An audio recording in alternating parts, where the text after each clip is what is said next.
L'amour pardonne tout.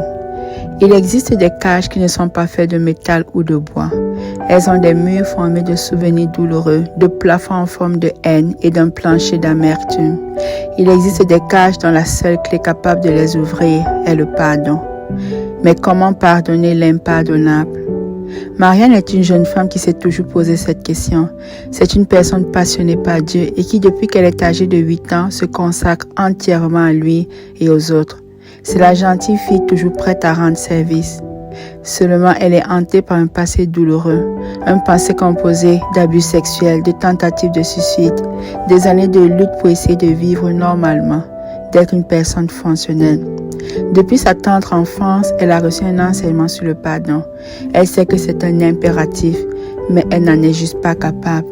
Quand elle pense à tous les efforts qu'elle doit faire au quotidien juste pour sortir de son lit et sourire au monde, de ce masque qu'elle porte continuellement pour cacher sa peine, elle se dit que pardonner ces personnes reviendrait à faire comme s'il n'était jamais rien arrivé. Ce que Marianne n'a pas compris, c'est que le pardon n'a rien à voir avec les autres. Il a tout à voir avec soi-même, avec l'amour qu'on se porte. Le meilleur exemple de cela, c'est Jésus. Dans le jardin de Gethsémani, juste avant que Jésus ne soit arrêté, il pleurait. Sa douleur était tellement profonde que les larmes qui ruisselaient sur ses joues étaient du sang. Il se préparait pour la période la plus douloureuse de sa vie. Dans quelques heures, il allait être arrêté, flagellé, humilié et crucifié.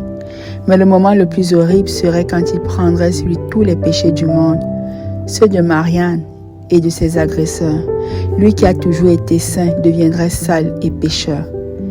Malgré le fait qu'il savait parfaitement ce qu'il attendait, il a quand même accepté d'avancer parce qu'il pensait à Marianne.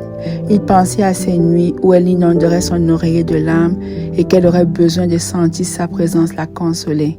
Elle aurait besoin de sentir sa paix la remplir. Jésus, qui était pourtant innocent et pur, a accepté de mourir sur la croix parce qu'il savait que l'humanité aurait besoin que le pont soit rétabli entre le ciel et la terre, afin que les prières de Marianne puissent monter jusqu'à lui et à son Père. C'est pourquoi, malgré les horreurs que les hommes lui ont fait subir, il a pardonné à cause de tout l'amour qu'il avait en lui. Il était nécessaire que l'amour triomphe. Et cet amour a triomphé parce que dans le jardin de Gethsémani, Jésus a crié à son Père et celui-ci l'a fortifié. Jésus a pu pardonner l'impardonnable parce qu'il n'était pas seul à souffrir sur cette croix. Pendant qu'il était là agonisant, Dieu son Père souffrait également et cette souffrance il l'a exprimée quand la terre a tremblé et que le ciel s'est obscurci. Leur amour les liait et cet amour a donné la force à Jésus de passer au travers de cette épreuve. L'amour ne peut cohabiter avec la haine, la lumière avec l'obscurité. Pour être capable d'être cette lumière que le monde aurait besoin qu'il soit, Jésus ne pouvait pas se permettre de se laisser aller à l'amertume, à la rancœur et à la haine. Quand Marianne subissait tous ces abus, Dieu souffrait pas réellement avec elle. L'amour qu'il avait et qu'il a encore pour elle lui a permis de ressentir toute sa souffrance et lui a donné l'opportunité de ressentir son amour en retour. C'est grâce à cet amour qu'elle pourra trouver la force de pardonner. Cet amour lui donne la possibilité de transformer ses expériences douloureuses en des bénédictions non seulement pour elle, mais aussi pour toutes les personnes comme elle qui ne savent pas comment pardonner l'impardonnable. Tout ce que Marianne a à faire, c'est d'accepter l'échange. Accepter que Dieu prenne la souffrance, la haine, la rage et la remplisse de son amour. C'est un choix qu'elle doit faire parce que l'amour ne s'impose pas. L'amour demande, l'amour attend.